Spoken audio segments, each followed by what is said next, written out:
What's up and welcome back. I'm John Stark from MacMovieGuy.com, your favorite blind film critic. Thanks for joining me again for another Movies with Pride. It's still June. I'm still gay. And these are movies that qualify for Pride Month. This is Wong Foo, Thanks for Everything, Julie Newmar. And this is available on Prime Video. And it has audio description, which I promise you, we will talk about it.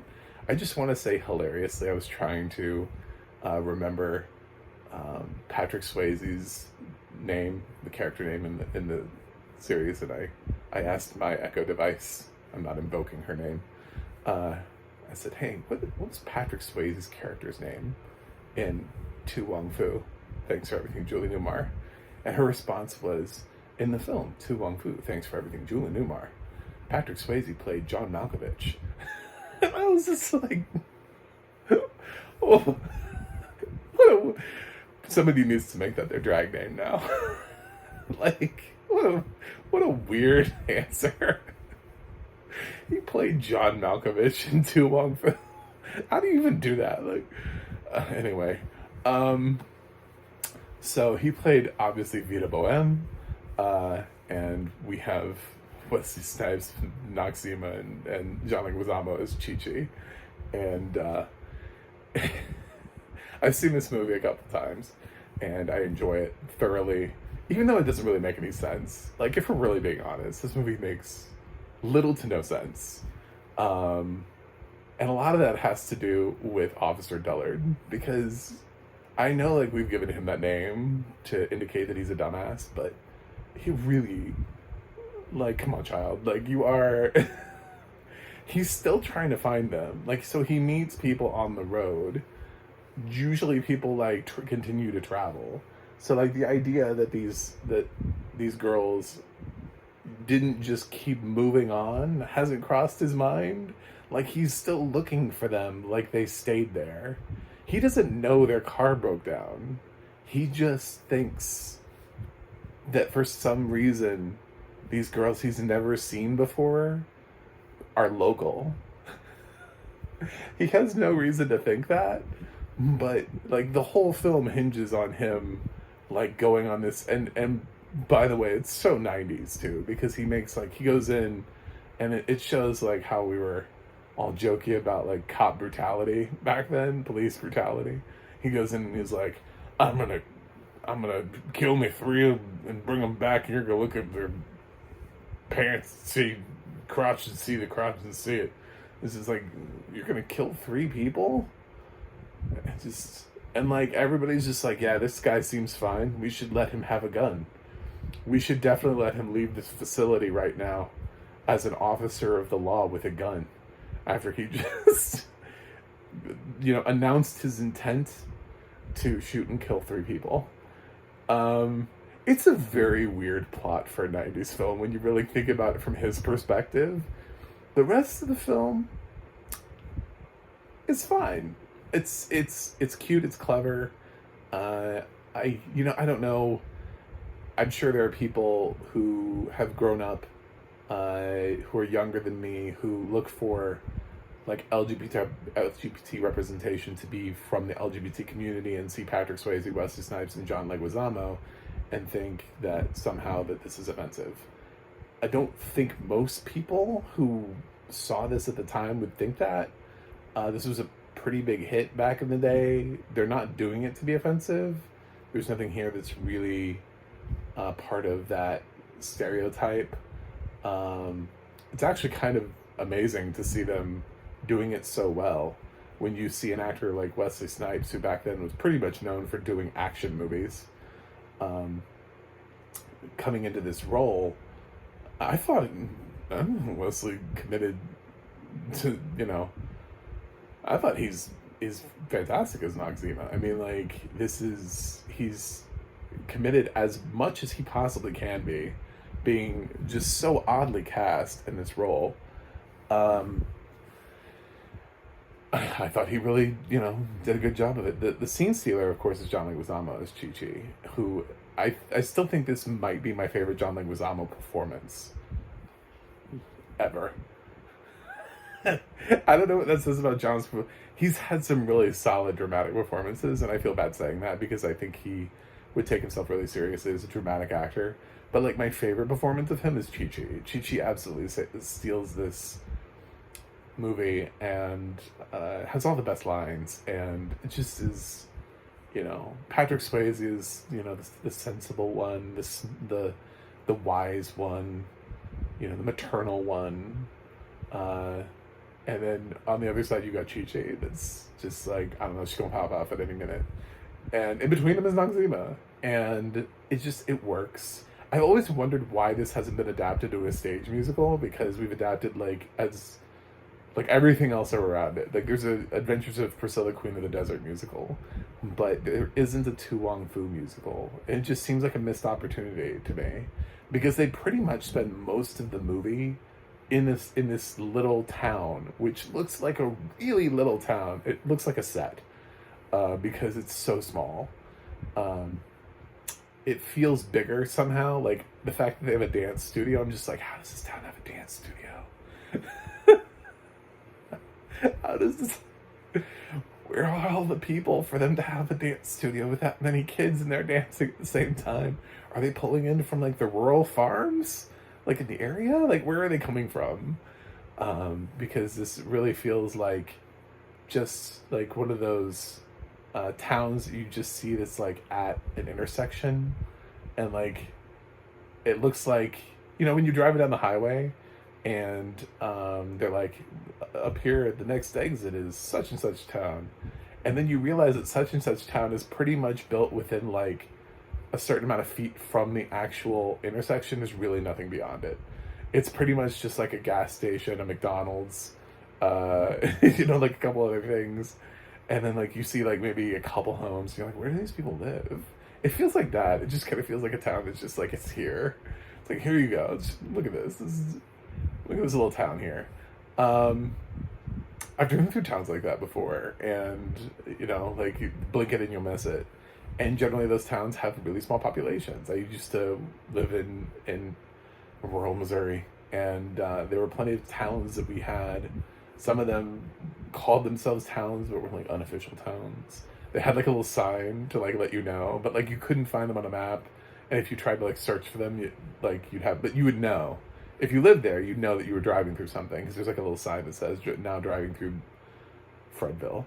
But Fredville has like a population of 20, so whether or not it's like legally considered a town is up for debate. So I feel like I'm way off late.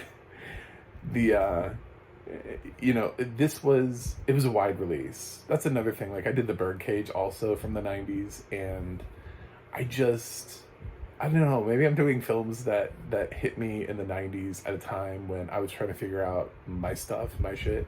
I'm not a drag queen. So this film didn't speak to me on that level, but I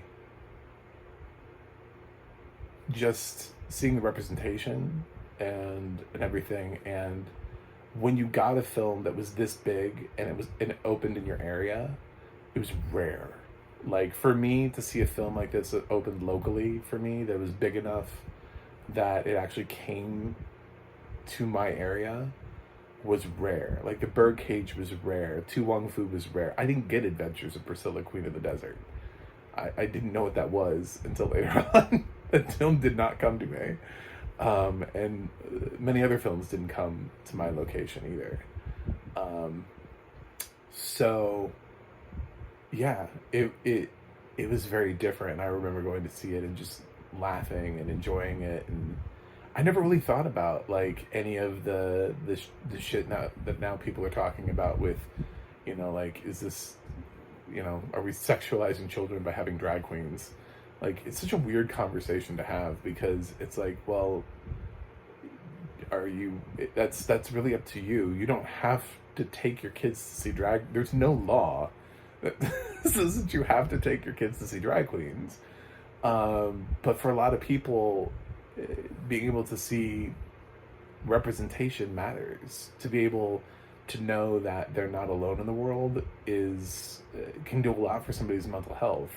So even though that this may seem like it's some mainstream garbage that doesn't really have LGBT representation, is just sort of making money off of it, I think this helped people in the 90s.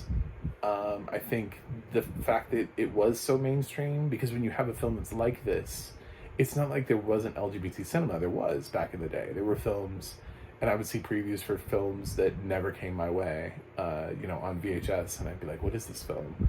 I remember seeing a film called Get Real and thinking, oh, that looks good. Never came to me. I don't even think it came to a video rental store around me. It was just it was a preview on a VHS. I was like, what is this? And I've always just sort of been intrigued by this film, that I've been like, I should see that someday if it ever pops up on my Netflix queue. But that's the thing, is that VHS owners, I didn't have major chain video stores. I had local video stores, so it's up to them to order and to stock their shelves. And so if they have something that they don't want to order, they're not going to order it. So they'll order the big films that make impacts, like Boys Don't Cry. It's hard to ignore Boys Don't Cry when it's winning Oscars. So you get stuff like that comes in every once in a while, and they just kind of roll their eyes at it and think, well, it's going to make me money. But they do try to limit. So when mainstream films came across, it was just this little reminder to people who live in the middle of nowhere. And when representation wasn't everywhere, the internet didn't just immediately give me, I couldn't just Google gay and just get tons of whatever. I didn't have social media, I didn't have any of that. So these films meant a lot to people back in the day, I think. And I'm really happy to be reviewing To Wong Foo. I've talked a lot about how I feel about the film, not so much about the plot of the film, although for me, I admit the plot of the film doesn't make a lot of sense. It doesn't matter to me. I don't really care. I just acknowledge it sort of by not giving it like a standing ovation, saying it's like a perfect score or something like that. It's not, I wouldn't give it 100 out of 100. And I also don't think it's a desert island film for me. And usually that's when I give a film an A+, is to indicate this is one of my favorite films of all time. It's below The Birdcage for me, which is a desert island film for me. But it's still a film I really love the hell out of. And I love watching it. I love the silliness. And I love how they're presenting these girls, and everybody just takes them as girls, for the most part. Everybody's just right up front is yeah, these are women. And it's either because they've never met a drag queen, or transvestite, as they explain in the film, or the difference between transvestite, transgender, and drag queen. I personally, I like the description of drag queen when you have too much fabulousness. When a man has too much fabulousness for what they become a drag queen. That's the best quote. But whatever that is in this universe, apparently nobody's met anybody from any of those worlds. So they're just oh, these have to be women because they couldn't possibly be anything else. So yeah, it's interesting. Stockard Channing's in this too. She gives a good performance. A lot of the stuff with the spousal abuse, and Patrick Swayze getting to step in and put a stop to some spousal abuse, to some domestic violence, and send that message. It's good stuff, and the whole town kind of comes together in a really cheesy ending where they all stand up for the drag queens that have changed their life. They're only supposed to be in the town, by the way, for 2 days. So this whole thing takes place, they get there Saturday night, and the part's supposed to come in on Monday. So their range of time in this film, but they made such a huge impact in such a short period of time. So anyway, I like the movie. The audio description, it's Amazon, and if you're blind, you know what I'm talking about. You already know what I'm talking about. It is. It absolutely is exactly what you think I'm going to say. It is not human. I think it was at one point human. And so here's the thing with Tu Wong Fu is clearly a film that has been audio described more recently. Amazon has films that they've been doing TTS now for a while to try to catch up their catalog. They're actually doing a pretty good job. Like if you're willing to just embrace TTS, they do technically have the most audio described titles. Now that doesn't always mean that it's for the subscribers, because a lot of that is on their buy and rent side of things also. But they do technically have the most audio description of any streaming service. A lot of that they're doing it through TTS audio description. This is basically best case scenario TTS audio description for where we're at today. I've heard a lot of sort of the most modern fake audio description, robo description, and this is a really fantastic voice that they're using that comes across. It's super close to human. It's like listening to your Echo device. She's pretty close. That one voice, which is why you can't modify it too much. Our Apple devices have more voice modifications. A lot of them sound really bad. So you pretty much, if you're not using the original base Siri voice, then it gets a little sketchy. As to some of, even if you're using enhanced versions of some of those voices, they don't really sound human. So, but this one does. It has a lot more human qualities. I didn't count any word mispronunciations that necessarily were glaring. There's something about the track, though, that they're still not able to quite produce it of a quality level. It sounds like the audio track itself is in like weird sort of like mono. Like it doesn't quite, it just sounds like it fades in and out. It seems like it creates audio ducking itself just by its sheer existence. You know what I'm saying? Like it just pops in and suddenly like the sound is different. And this is not a film, that's not an action film where you have to dramatically bring down the sound. It's not full of rock songs like Ricky Stenicki was, where I caught the audio ducking in that. But it's, it just, there's a quality that it has in the sound that it's kind of like not a great quality.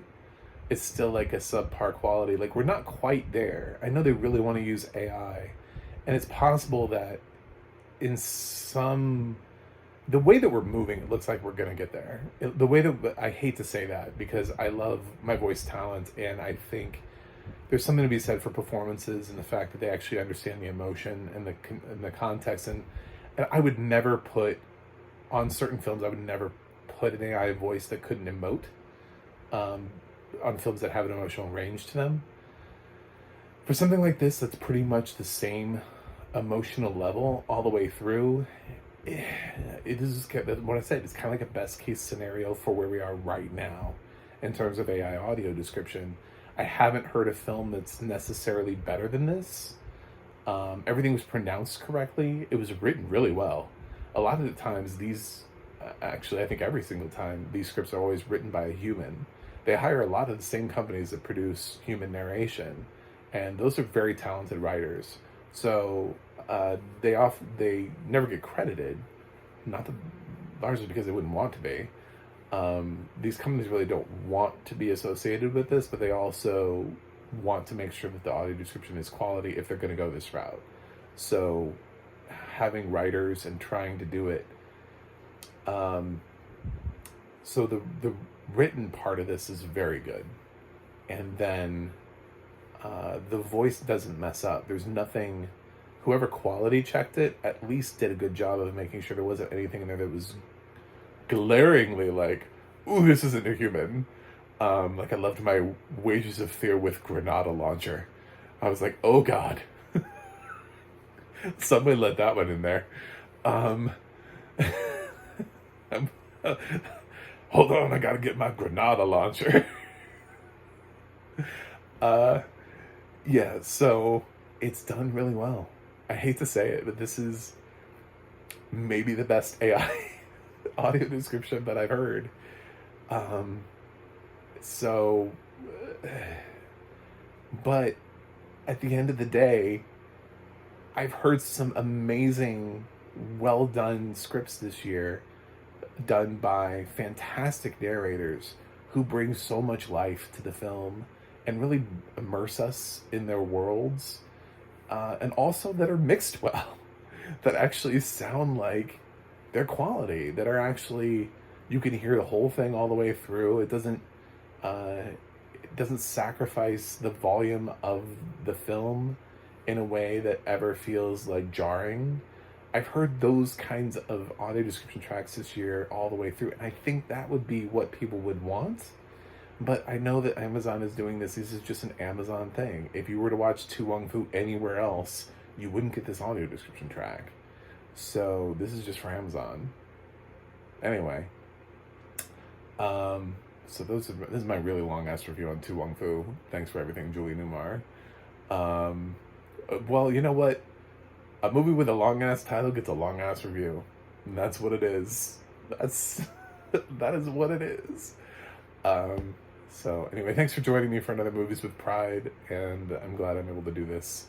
And I focus so much on audio description throughout the rest of the year. I don't really have time to do the other. I have to fight so much for quality audio description. I have to let the other LGBT critics fight for that. But it doesn't mean that I'm not, and it doesn't mean that I don't recognize it, and it doesn't mean I can't celebrate it. So I'm going to give To Wong Foo, Thanks for Everything, Julie Newmar, an A. I love the film. It does have some problems. It's not quite a desert island film for me, but I was so happy when I saw that it was on Prime, and I just clicked on it. I was like, oh my god, I have to watch this. This is exactly what this month is for, was giving me another opportunity to see this film again. So maybe I'm wrong. Maybe it is a desert island movie for me. I don't know. But I enjoyed it, and it was a blast, and I loved having this kind of representation in the 90s. Yes, we've come a long way. Yes, kids now get to grow up with Moonlight. You know, I acknowledge you're from another generation. Yes, your representation looks completely different. My representation did not look like that. So my representation looked like Wesley Snipes in a dress. So, and he did as good of a job as he possibly could without demeaning the community. So, thanks for watching, and I'll see you guys on the other side.